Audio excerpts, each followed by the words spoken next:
പാലക്കാട് ജില്ലയിൽ കനത്ത മഴയിൽ വ്യാപക നാശനഷ്ടം. നെന്മാറയിൽ വീട് തകർന്നു. വിത്തനശ്ശേരി സ്വദേശി രാമസ്വാമിയുടെ വീടാണ് തകർന്നത്.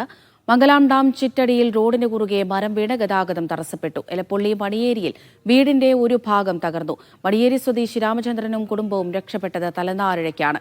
ആളിയാർ ഡാമിന്റെ കൂടുതൽ ഷട്ടറുകൾ തുറന്നതോടെ ചിറ്റൂർ പുഴയുടെ തീരങ്ങളിൽ താമസിക്കുന്നവർക്ക് ജാഗ്രതാ നിർദ്ദേശം നൽകി. വിവിധയിടങ്ങളിൽ നിന്ന് ഞങ്ങളുടെ പ്രതിനിധികൾ തത്സമയം വിവരങ്ങൾ നൽകാനായി ചേരുന്നുണ്ട്.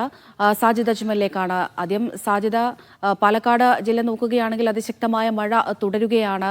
നമുക്കറിയാം, മഴയോടൊപ്പം തന്നെ പലയിടത്തും അപകടങ്ങളൊക്കെ തന്നെ റിപ്പോർട്ട് ചെയ്യുന്നുണ്ട്. ആളുകളെ മാറ്റിപ്പാർപ്പിക്കേണ്ട ഒരു സാഹചര്യം നിലവിൽ ജില്ലയിലുണ്ടോ?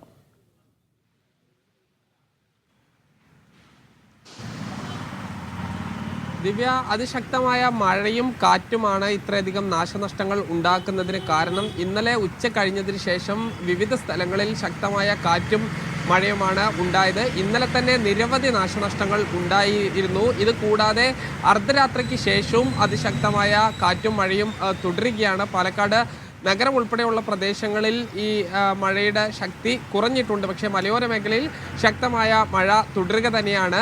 വിത്തനശ്ശേരിയിൽ രാമസ്വാമി എന്ന വ്യക്തിയുടെ വീട് പൂർണ്ണമായി തകർന്നു. ഇത് നിലംപൊത്തി പരിക്കുകളില്ലാതെയാണ് രാമസ്വാമിയും അദ്ദേഹത്തിൻ്റെ ഭാര്യയും രക്ഷപ്പെട്ടത്.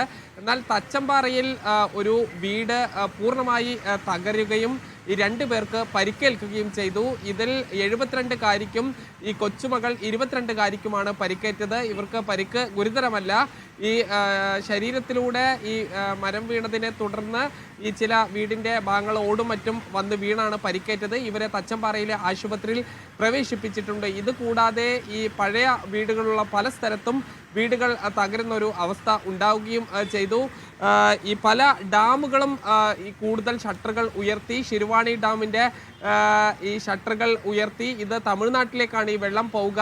എന്നാൽ തമിഴ്നാട്ടിലെ ആളിയാർ ഡാമിൻ്റെ ഷട്ടറുകൾ കൂടുതൽ ഉയർത്തിയതോടുകൂടി മൂലത്തറ റെഗുലേറ്റർ വഴി ഇങ്ങോട്ട് ചിറ്റൂർ പുഴയിലേക്ക് വെള്ളം വലിയ തോതിൽ വന്നുകൊണ്ടിരിക്കുകയാണ്. ഈ പുഴയുടെ തീരങ്ങളിലുള്ളവർക്ക് ജാഗ്രതാ നിർദ്ദേശം നൽകിയിട്ടുണ്ട്. പല സ്ഥലത്തും ഈ ചെറിയ താഴ്ന്ന പ്രദേശങ്ങൾ വെള്ളത്തിനടിയിലാകുന്ന ഒരു ആശങ്കയുണ്ട്. ഈ ഓടന്നൂർ കോസ്വേക്ക് മുകളിലൂടെ വെള്ളം കയറിയ ഒരു സാഹചര്യമാണ് ഉള്ളത്. ഇതുകൂടാതെ അട്ടപ്പാടി താവളത്ത് ഈ വലിയ ഇലക്ട്രിക് പോസ്റ്റ് വീണു. ശക്തമായ കാറ്റിലും മഴയിലും വ്യാപകമായ ഈ വൈദ്യുതി നഷ്ടമാണ് ഉണ്ടായിരിക്കുന്നത്. KSEBക്ക് വലിയ നഷ്ടമാണ് ഉണ്ടായിരിക്കുന്നത്. ഇതിൽ മണ്ണാർക്കാട്, അലനല്ലൂര്, എടത്തനാട്ടുകര മേഖലയിൽ പൂർണ്ണമായി വൈദ്യുതി നിലച്ച ഒരു സാഹചര്യമാണ് ഉള്ളത്. കാരണം പല സ്ഥലത്തും ഈ വൈദ്യുതി പോസ്റ്റുകൾ തകർന്നു വീണതിനാൽ തന്നെ വൈദ്യുതി ബന്ധം പുനഃസ്ഥാപിക്കാൻ ഈ മേഖലയിലെ മണ്ണാർക്കാട്, അലനല്ലൂർ, എടത്തനാട്ടുകര മേഖല, ഇതോടൊപ്പം തന്നെ അട്ടപ്പാടിയിലെ ചില പ്രദേശങ്ങളിലും വൈദ്യുതി പൂർണ്ണമായി വിച്ഛേദിച്ചിരിക്കുകയാണ്. പുതിയ പോസ്റ്റുകളും മറ്റും സ്ഥാപിക്കണം.